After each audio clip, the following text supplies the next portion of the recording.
I am Martin OG, and my wife Jeanette and I have the privilege of leading the Alameda North Sector.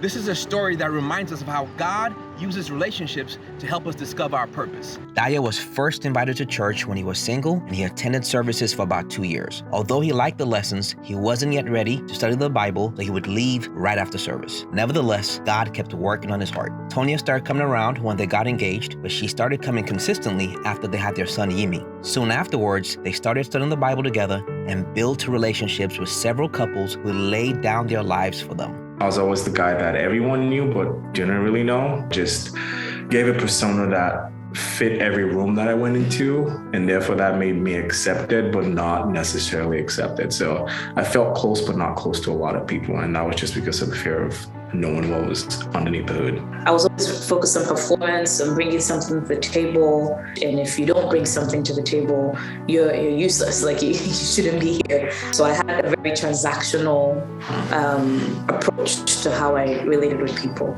As the Bible studies got deeper and more personal, they both got to a point where they felt stuck because their human efforts could only get them so far. They needed a heart change that only God could bring about. Dayo was afraid to be honest about specific sins he was planning on taking to the grave, and Tonia was afraid to dig deep into her own heart to face her deep insecurities and guilt.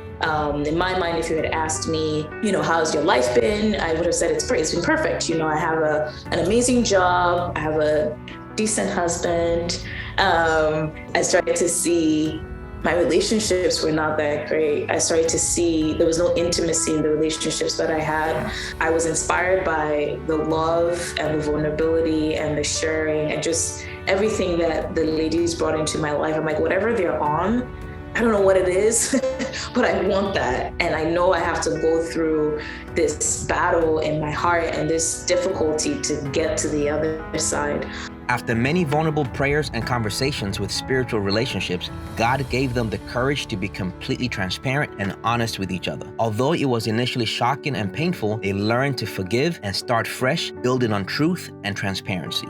This transformative experience led them to have several inspiring conversations with family members and friends. Their change has inspired many friends who now come to Let's Talk nights and are also having personal Bible studies. I've changed, the relationship with my sister. We're having spiritual conversations that we would never had ever before studying the Bible. We're praying together, we're reading scripture together. It doesn't matter how little time you spend with people or how long you spend with people, you want to leave an impactful life and trying to be as true as possible and treating everyone with love, because you don't know who sees your life and who is truly inspired by it. They are always eager and excited to study the Bible with friends and to serve in any capacity needed. They use their home to host many events, constantly looking for opportunities to impact their friends and community. Dayo and Tonia are a great example of what happens when we allow God to change us, giving us a new purpose of inspiring and changing lives.